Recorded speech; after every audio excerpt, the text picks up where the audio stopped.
Hi guys, welcome to మన class room. ఎప్పటి నుంచో ఆప్టిట్యూడ్ క్లాసెస్ స్టార్ట్ చేద్దామని అనుకుంటున్నాను. ఇన్ని రోజులకు కుదిరింది. So aptitude in Telugu. Aptitude అంటే ఏంటిది అసలు? యాప్ట్యూడ్ మీనింగ్ ఏంటిది అంటే, యాప్ట్యూడ్ ఈస్ నథింగ్ బట్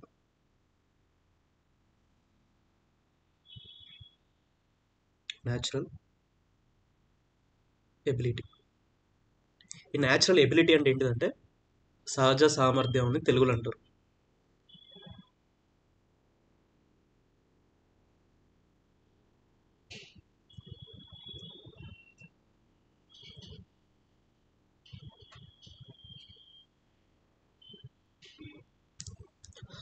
మనలో చాలామందికి అసలు యాప్ట్యూడ్ అంటే అది నాకు మ్యాథమెటిక్స్ అనుకొని నేను మ్యాథమెటికల్ స్టూడెంట్ కాదు, నేను నాన్ మ్యాథ్స్ స్టూడెంట్ని అనుకుంటూ చాలా అపోహలు పడుతూ నాకు యాప్ట్యూడ్ అంటే రాదు అనుకుంటూ భయపడుతూ చాలా ఇబ్బంది పడుతూ ఉంటారు.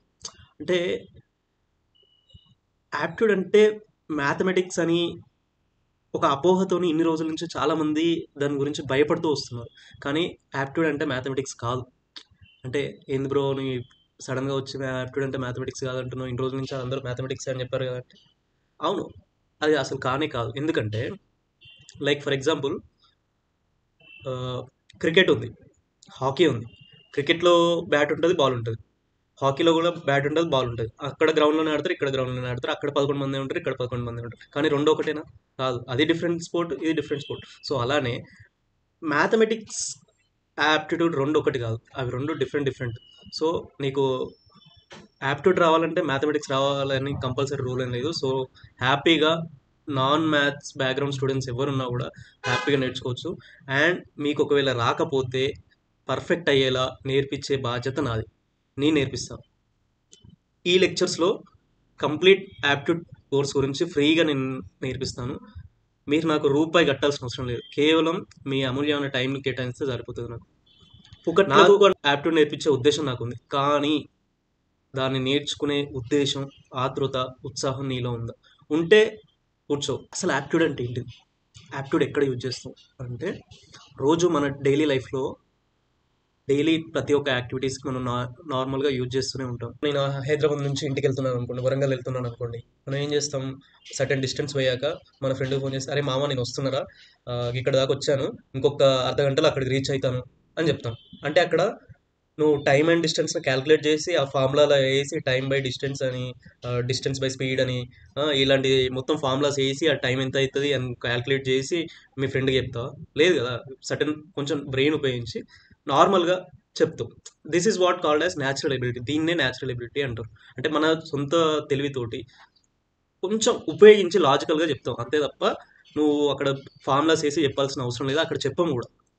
దీన్నే న్యాచురల్ ఎబిలిటీ అంటారు. దీనికి అదే క్వశ్చన్ ఒకవేళ నీకు ఎగ్జామ్లో వచ్చింది అనుకో, ఏమంటారు? అరే ఇది ఫార్ములా వేయాలి, ఫార్ములా వేసి చేయాలని, ఇది మ్యాథ్స్ రావాలి అన్న అపోహలో యాప్ట్యూడ్ని ఒక ఏదో భూతత్వం లాగా పెట్టి చూస్తారు. సో దాన్ని అంతగా ఇబ్బంది పడాల్సిన అవసరం ఏం లేదు. చాలా ఈజీగా నువ్వు ఫార్ములాస్ బట్టి పెట్టాల్సిన అవసరం లేదు, ఏది లేదు. నేను చాలా సింపుల్గా కాన్సెప్ట్ ఎక్స్ప్లెయిన్ చేస్తాను, దాన్ని అర్థం చేసుకుంటే చాలు, బట్టి పట్టకండి. మీకు అర్థమయ్యేలా చెప్పాలంటే దీంట్లో టాపిక్స్ పర్సంటేజ్లు ఎక్కడ యూజ్ చేస్తాం మన డైలీ లైఫ్లో? షాపింగ్ చేసినాం అనుకోండి, అన్న నాకు ఇలా ఫ్లాట్ 50% డిస్కౌంట్ ఇవ్వచ్చు కదా ఈ ఆఫర్, ఈ షాపింగ్ చేసిన వస్తువుల మీద అంటే అక్కడ ఏమవుతుంది? ఫర్ ఎగ్జాంపుల్ 3000, అది ఎంత 3000 బిల్ అయింది అనుకోండి. 3000 బిల్లో ఫ్లాట్ 50% అంటే ఏంటిది అర్థం? 1500 అయినట్టు. దీనికి నువ్వేమన్నా అక్కడ పర్సంటేజ్ సింబల్ వేసి 3000 ఇంటూ 50/100 ఈజ్ ఈక్వల్స్ టు ఈ 0 క్యాన్సిల్ చేస్తాను, 300 ఇంటూ 5 1500 అవుతుంది అనుకుంటా నువ్వేమన్నా క్యాలిక్యులేట్ చేసి చెప్పవు కదా షాప్ కాడికి పోతే. కేవలం నీ బుర్ర ఉపయోగిస్తావు, న్యాచురల్గా సహజంగా ఆలోచించి చెప్తావు. ఏమంటావు? 3000లో 50% డిస్కౌంట్ అంటే ఏంటిది? డైరెక్ట్గా 1500 అని నీ బ్రెయిన్ ఉపయోగించి చెప్తావు. ఈ ఫార్ములా వేసి చెప్పవు కదా. This is what called as natural ability. అంతే. యాప్ట్యూడ్ అంటే న్యాచురల్గా మనం ఆలోచించి చెప్పేదే. దానికి ఏదో నాకు ఫార్ములాస్ రావాలి, నేను మ్యాథ్స్ స్టూడెంట్ అయ్యి ఉండాలి, మ్యాథ్స్ స్టూడెంట్ అయితేనే నాకు యాప్ట్యూడ్ వస్తుంది అని భయపడాల్సిన అవసరం లేదు. అలాంటి అపోహలోనే చాలామంది ఉండిపోయి నాకు యాప్ట్యూడ్ రాదు, అసలు నేను చదవలేనేమో అన్న భయంకి అసలు ముట్టుకొని కూడా ముట్టుకోరు. కొందరేమో కొన్ని 2-3 ఫార్ములాస్ చూసుకొని ఇక దాని మీద రాకపోతే ఈ సబ్జెక్ట్ మొత్తం నాకు రానే రాదు అన్న భయంతో అది పక్కన పడేస్తారు. 2 రోజులు చేస్తారేమో, తర్వాత పక్కన పడేస్తారు. సో ఇలాంటివి చేయాల్సిన అవసరం లేదు. సహజంగా నీకు అనిపించింది చెప్పేది. కాకపోతే కొంచెం ఆలోచించి చెప్పేది. ఇంకా కొన్ని ఎగ్జాంపుల్స్ చెప్పాలనుకుంటే 2, 3 రోజులల్లో 'పుష్ప' వస్తుంది. 'పుష్ప' సినిమా వస్తుంది.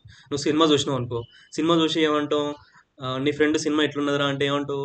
అరే ఎబో యావరేజ్ ఉన్నదిరా, బ్లాక్ బస్టర్ ఎబో యావరేజ్ ఉన్నదిరా అని అన్నావు అనుకో. దాంట్లో నువ్వేం చేసినట్టు? యావరేజ్ అంటే నార్మల్గా యావరేజ్ అంటే ఏంటిది ఇక్కడ? Average is equals to sum of scenes by number of సీన్సే కదా. కానీ నువ్వు ఇట్లా ఈ average is equals to sum of scenes, నేను సినిమా చూసిన కాబట్టి ఇన్ని సీన్స్ చూసిన, దాంట్లో ఇన్ని సీన్స్ బాగున్నాయి అన్ని ఫార్ములలో సబ్స్టిట్యూట్ చేసి యావరేజ్ చేసి చెప్పవు కదా. జస్ట్ నార్మల్గా ఆలోచించి, అరే ఓవరాల్గా ఇన్ని సినిమా చూస్తే కొన్ని సీన్స్ మంచిగా ఉన్నాయి, కొన్ని సీన్స్ మంచిగా లేవు, సో సినిమా యావరేజ్గా ఉన్నదిరా లేకపోతే ఎబో యావరేజ్ ఉన్నదిరా అని న్యాచురల్గా చెప్తావు. అంతే తప్ప ఈ ఫార్ములాస్లలో వేసి ఫార్ములాస్ని బట్టి చెప్పవు కదా. న్యాచురల్గా చెప్తావు, న్యాచురల్ ఎబిలిటీ, నీ సహజమైన నీ ఆలోచన, నీ ఎబిలిటీని బట్టి చెప్తావు. సో అంతే, యాప్టిట్యూడ్ కూడా అంతే, చాలా సింపుల్గా చేయాల్సిందే. నువ్వు పెద్ద రిస్క్ తీయాల్సిన అవసరం లేదు, ఏదో మైండ్ని ఎక్కువ టెన్షన్ పెట్టకు. లైక్ ఇంకా ఎగ్జాంపుల్ నీకు ఇంకా క్లియర్గా చెప్పాలనుకుంటే, ఊళ్ళల్లో ఎట్లా అంటే వడ్డీకి ఇస్తూ ఉంటారు. వడ్డీకి ఇచ్చేటోళ్ళు ఏం చేస్తారు? డబ్బులు ఇచ్చేసి అరే ఇన్ని 10,000కు 2 పైసలు మిత్తి కింద నెలకు 200 అయిందిరా అని ఇట్లా ఇట్లా క్యాలిక్యులేట్ చేసి నోట్ మీద ఇట్లా చేయి మీద చెప్తారు, ఇంత అవుతుందిరా అని.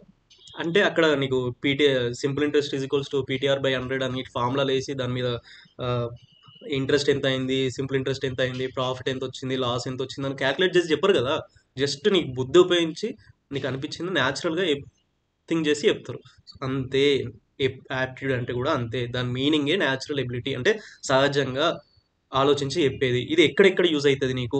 ఎక్కడెక్కడ యూజ్ అవుతుంది అంటే ఈ యాప్టిట్యూడ్ నేను ఎందుకు నేర్చుకోవాలి, ఇది నాకు ఎక్కడెక్కడ యూజ్ అవుతుంది అని అనిపిస్తుంది కొందరికి. అది ఎక్కడెక్కడ యూజ్ అవుతుంది అంటే, నార్మల్గా నువ్వు ఒక స్టూడెంట్ అనుకో, నీకు ఫర్దర్ స్టడీస్కి వెళ్ళాలనుకో, వాటికి ఎంట్రన్స్ టెస్ట్లు పెడతారు. ఇప్పుడు ఎంట్రన్స్ టెస్ట్లో పెట్టిన ప్రతిసారి ఎగ్జామినర్ ఏం చెక్ చేస్తాడు? అరే ఈ క్యాండిడేట్కి న్యాచురల్గా థింక్ చేసే అంత ఎబిలిటీ, కెపాసిటీ వీనికి ఉందా అని చెక్ చేయడానికి యాప్టిట్యూడ్ టెస్ట్ పెడతాడు. ఏదో నీ మ్యాథమెటిక్స్ స్కిల్స్ తెలుసుకోవడానికి, నీకు మ్యాథ్స్ వచ్చా తెలుసుకోవడానికి కాదు. ఒకవేళ నీకు మ్యాథ్స్ టెస్టే పెట్టాలనుకుంటే, ఇప్పుడు ఫర్ ఎగ్జాంపుల్ మనకున్న ఈ కరికులం ప్రకారం 6th నుంచి 10th 12th ఇంటర్ బీటెక్ ఇవన్నీ ఉన్న దాంట్లో మ్యాథ్స్ స్టూడెంట్స్ ఉంటారు కదా. వాళ్ళ దాంట్లో మ్యాథ్స్ సబ్జెక్ట్లో హైయర్ స్కోర్ వచ్చిన వాళ్ళకి డైరెక్ట్ జాబ్ ఇవ్వచ్చు కదా. అట్లా ఇయ్యరు కదా. ఎందుకు ఇయ్యరు అంటే అక్కడ ప్రియారిటీ నీకు మ్యాథ్స్లో హైయెస్ట్ స్కోర్ వస్తుందా, మ్యాథ్స్ సబ్జెక్ట్ వస్తుందా అనేది కాదు. నీకు న్యాచురల్ ఎబిలిటీ ఉందా లేదా, నీకు న్యాచురల్గా థింక్ చేసేంత కెపాసిటీ ఉందా లేదా అని టెస్ట్ చేయడానికి ఈ యాప్టిట్యూడ్ కోర్సులు పెడతారు. సో బేసిక్గా ఈ ఎంట్రన్స్ టెస్ట్లో అయినా లేకపోతే ఏదన్నా జాబ్స్కి ప్రిపేర్ అవుతున్నప్పుడు, జాబ్స్ ప్రైవేట్ సెక్టర్లో కానీ పబ్లిక్ సెక్టర్లో కానీ, SI jobs, constable jobs, bank jobs, ఇంకా CSAT అని ఉంటుంది కదా, civil service and aptitude test. The name itself, అదే నేమే చెప్తుంది, సివిల్ సర్వీస్ యాప్టిట్యూడ్ టెస్ట్. దానికోసము ఇంకా ఇంజనీరింగ్ స్టూడెంట్స్ అందరూ గేట్ ఎగ్జామ్ రాస్తారు తర్వాత, ఇంజనీరింగ్ అయిపోయిన తర్వాత గ్రాడ్యుయేట్ యాప్టిట్యూడ్ టెస్ట్ ఇంజనీరింగ్, ఈ టెస్ట్. ఇంకా లైక్ రైల్వేస్ ఎగ్జామ్స్ ఉంటాయి, ఆ ఎగ్జామ్స్కి. వీటిలన్నిట్లలో aptitude test preliminary round qualify అవ్వడానికి దాంట్లో యాప్టిట్యూడ్ టెస్ట్ ఉంటుంది. సో ఈ టెస్ట్ ద్వారా ఏం చేస్తారంటే బేసిక్గా ఈ క్యాండిడేట్కి న్యాచురల్ ఎబిలిటీ స్కిల్ ఉందా లేదా, వీడు న్యాచురల్గా థింక్ చేయగలుగుతాడా లేడా అని టెస్ట్ చేయడానికి యాప్టిట్యూడ్ రౌండ్ పెడతారు.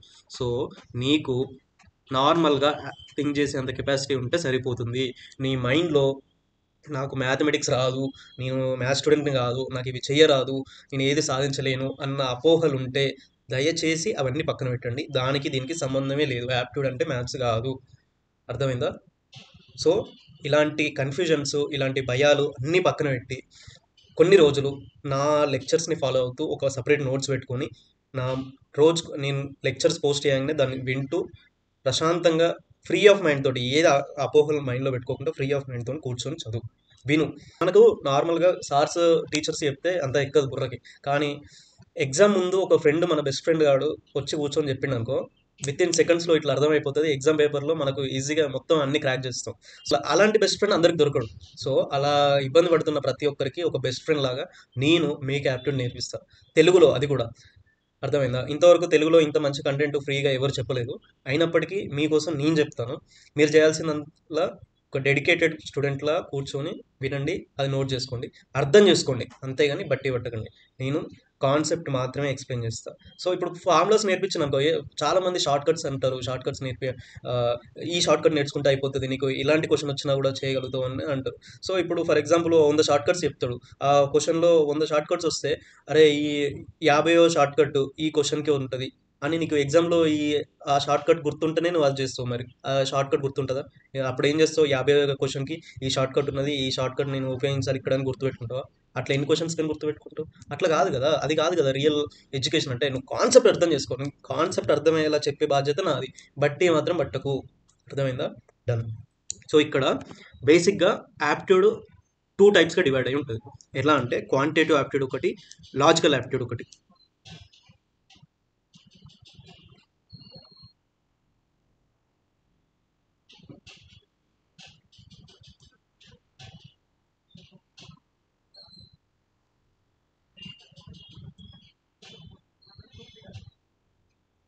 Logical aptitude. ఈ లాజికల్ యాప్టిట్యూడ్ని చాలామంది లాజికల్ రీజనింగ్ అని కూడా అంటారు. ఎలా అనుకున్నా ఏం కాదు, పర్లేదు. లాజికల్ రీజనింగ్, ఓకేనా? సో ఈ క్వాంటిటేటివ్ యాప్టిట్యూడ్ అంటే ఏంటిది, లాజికల్ రీజనింగ్ అంటే ఏంటిది అంటే బేసిక్గా ఏం లేదు, చాలా సింపుల్. ఏదైతే నువ్వు టాపిక్స్ నెంబర్స్ తోటి ఉంటాయో, నెంబర్స్ తోటి నువ్వు సాల్వ్ చేస్తావు, నెంబర్స్ తోటి ఉంటాయో వాటిని క్వాంటిటేటివ్ యాప్టిట్యూడ్ అంటారు. బేసిక్గా నెంబర్స్ ఉంటాయి దీంట్లో, ఓకేనా? నెంబర్స్ లేకుండా లాజిక్ తోటి నువ్వు లాజికల్గా థింక్ చేసి ఆన్సర్ చేయాల్సినవి ఉంటాయి కదా, అవన్నీ logical aptitude or logical reasoning కిందకి వచ్చేస్తాయి. ఈ రెండింటి కాంబినేషన్లో డేటా ఇంటర్ప్రిటేషన్ అని ఉంటుంది. Data interpretation. ఈ డేటా ఇంటర్ప్రిటేషన్లో ఏమేమి ఉంటాయంటే లైక్ పై చార్ట్స్, ఇంకా లైన్ గ్రాఫ్స్, బార్ గ్రాఫ్స్ లాంటివి ఉంటాయి అన్నమాట. సో ఇంకా చాలా ఉంటాయి. సో ఇవన్నీ నేను బేసిక్గా ప్రతి ఒక్క టాపిక్ పాయింట్ టు పాయింట్ మీకు కాన్సెప్ట్స్తో సహా కాన్సెప్ట్ నేర్పించి వాటితో పాటు ప్రాక్టీస్ క్వశ్చన్స్ కూడా నేర్పిస్తాను. ప్రతి ఒక్కటి పాయింట్ టు పాయింట్ ఎక్స్ప్లెయిన్ చేస్తూ నేను నేర్పిస్తాను. సో మీరు చేయాల్సిందల్లా మన ఛానల్ని సబ్స్క్రైబ్ చేసుకొని ప్రతి వీడియోని ఫాలో అవ్వండి, అంతే.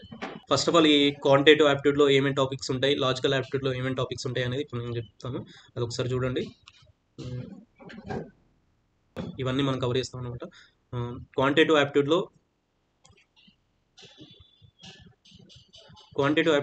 LCM and HCF, percentages, profit and losses, averages, clocks, ages, simple and compound interest, data sufficiency, data interpretation, time and work, time and distance, probability, mensuration, calendars, cubes, colours, speed maths, ratios and proportions, partnerships, pipes and systems, allegations and mixtures. These are the topics covered in aptitude, quantitative aptitude. వీటిలలో numbers ఉంటాయి అనమాట. So వీటిని ఈ topics అన్ని quantitative aptitude కిందకి వస్తాయి. Next ఈ topics అన్ని లాజికల్ రీజనింగ్ కిందకి వస్తాయి. Like analogy, coding and decoding, odd man out, letter series or number series, syllogisms, blood relation, seating arrangement, logical puzzles, direction sense, coded inequalities, boats and streams, permutations and combinations, ఇవన్నీ జనరల్గా. So ఏదైనా కూడా నీకు నార్మల్గా నీ natural ability తోటి నువ్వు think చేసి చెప్పేవే. నువ్వు ఫార్ములాస్ని బట్టి పట్టకు. ఎలాగైతే నీ రియల్ వరల్డ్లో ఈ షాప్కి వెళ్తే పర్సంటేజ్ అంటే నువ్వు ఎలా క్యాలిక్యులేట్ చేస్తున్నావు, ఒక ఎగ్జామ్లో కూడా ఆ క్వశ్చన్ వస్తే అలానే సింపుల్, స్ట్రెస్ తీసుకోకుండా, ఎక్కువ ఆలోచించకుండా, అలానే రియల్ వరల్డ్లో ఎలా ఆలోచించి సాల్వ్ చేస్తావో అలానే సాల్వ్ చేసేలా నేను ఎక్స్ప్లెయిన్ చేస్తా. నువ్వు కాన్సన్ట్రేట్ చేస్తూ stay tune to our channel. Next class నుంచి ఒక్కొక్క టాపిక్ నేను ఒక టాపిక్స్ చూస్ చేస్తాను. ఇన్ డీటెయిల్గా ఒక్కొక్క టాపిక్ నేను ఎక్స్ప్లెయిన్ చేస్తాను. That's it for today's class. Thank you.